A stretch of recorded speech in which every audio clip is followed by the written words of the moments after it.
1. 새 하늘과 새 땅. 영감과 감동이 넘치는 새로운 세상.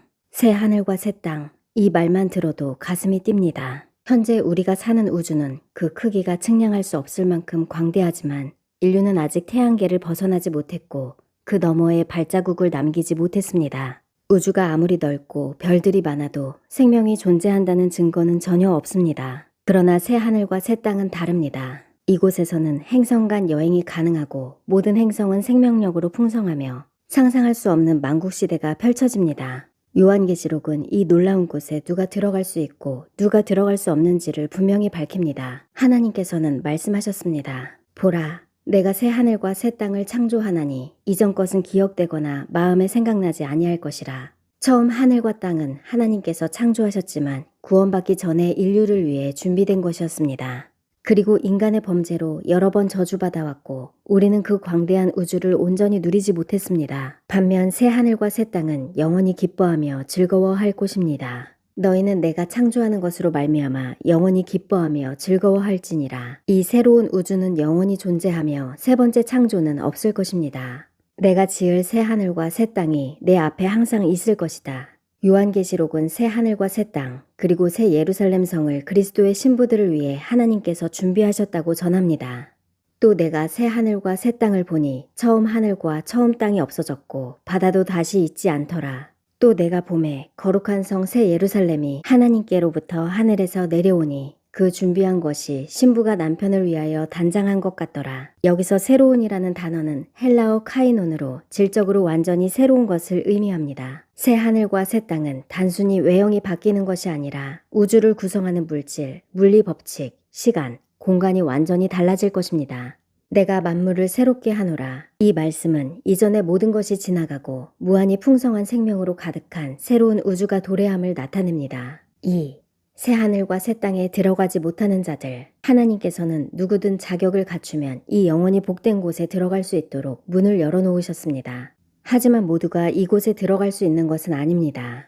새 하늘과 새 땅은 아무나 들어갈 수 있는 곳이 아니며 명확한 기준이 제시되어 있습니다. 첫 번째 기준은 세 가지로 요약됩니다. 속된 자들, 가증한 일을 행하는 자들, 거짓말하는 자들. 이들은 거룩하지 못한 자들로 새 하늘과 새 땅에 들어갈 자격이 없습니다. 두 번째 기준은 더 구체적으로 8가지를 명시합니다.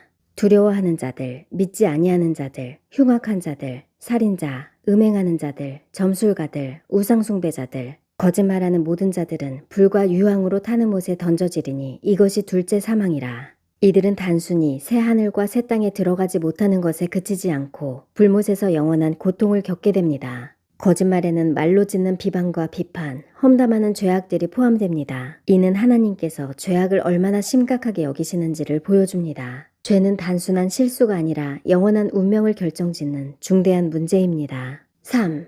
새하늘과 새 땅에 들어가는 자들. 그렇다면 누가 이 영광스러운 곳에 들어갈 수 있을까요? 요한계시록은 이를 분명히 밝힙니다. 먼저 하나님의 말씀을 지키는 자들이어야 합니다. 이 예언의 말씀을 지키는 자들은 복이 있으리라. 특히 다음과 같은 자들이 새 하늘과 새 땅에 들어갑니다. 어린 양의 피로 구속된 자들. 이들은 구원의 흰옷과 거룩한 삶으로 준비된 자들입니다. 이기는 자들, 믿음으로 세상과 죄를 이겨낸 자들입니다. 신부들, 그리스도의 신부로 준비된 자들입니다. 순교자들, 믿음을 위해 목숨을 바친 자들입니다. 이들은 하나님께로부터 영광스러운 상속을 받을 것입니다. 그러나 예수님께서는 이 길이 쉽지 않다고 경고하셨습니다. 좁은 문으로 들어가기를 힘쓰라. 들어가기를 구하여도 못하는 자가 많으리라. 현대 신자들 중 많은 이들이 이 영원한 곳에 들어가기 위해 힘쓰지 않고 안일한 태도로 살아갑니다. 하지만 새 하늘과 새 땅은 결코 쉽게 들어갈 수 있는 곳이 아닙니다. 이는 좁은 길을 선택한 자들만이 도달할 수 있는 거룩한 목적지입니다. 4. 두 길. 새 예루살렘과 바벨론. 인생에는 두 가지 길이 있습니다. 예수님께서는 이를 좁은 길과 넓은 길로 정의하셨고 요한계시록은 이를 새 예루살렘의 신부와 바벨론의 음녀로 구분합니다. 새 예루살렘은 그리스도가 가르치신 천국의 법칙을 따라 살아가는 거룩함을 상징합니다. 이곳에서의 삶의 목적과 슬로건은 성결입니다. 바벨론은 세상의 영광으로 사람들을 유혹하여 하나님의 길이 아닌 세속의 방식으로 살아가게 만듭니다. 현대 교회는 종종 사람의 교리와 외식적인 삶으로 인해 변질되었습니다. 많은 이들이 바벨론의 삶을 따르며 세상의 유혹에 끌려갑니다. 요한계시록은 인류의 대부분이 바벨론의 음행의 삶을 선택한다고 경고합니다. 반면 새 예루살렘의 신부는 거룩함과 진실함으로 준비된 자들입니다. 거룩한 삶은 새 하늘과 새 땅으로 들어가는 기준의 핵심입니다. 주님께서 이것을 위해 죽으셨고 삶의 기준을 가르치셨습니다. 새 하늘과 새 땅은 하나님의 심판이 참되고 의로운 기준으로 구분된 자들의 몫입니다. 현대 교회에서 종말론과 주님의 재림을 조롱하는 이들은 바벨론의 삶을 선택한 자들입니다. 그러나 우리는 새 예루살렘의 신부로서 거룩한 삶을 살아가야 합니다. 새 하늘과 새 땅은 단순한 꿈이 아니라 하나님께서 약속하신 영원한 현실입니다. 이곳에 들어가기 위해 우리는 말씀을 지키고 거룩한 삶을 힘써 살아가야 합니다. 이기는 자는 이것들을 유업으로 받으리라. 우리의 삶은 새 하늘과 새 땅을 향한 여정입니다. 우리는 그의 약속대로 의가 있는 곳인 새 하늘과 새 땅을 바라보도다. 그러므로 주 앞에서 점도 흠도 없이 평강 가운데 나타나기를 힘쓰라.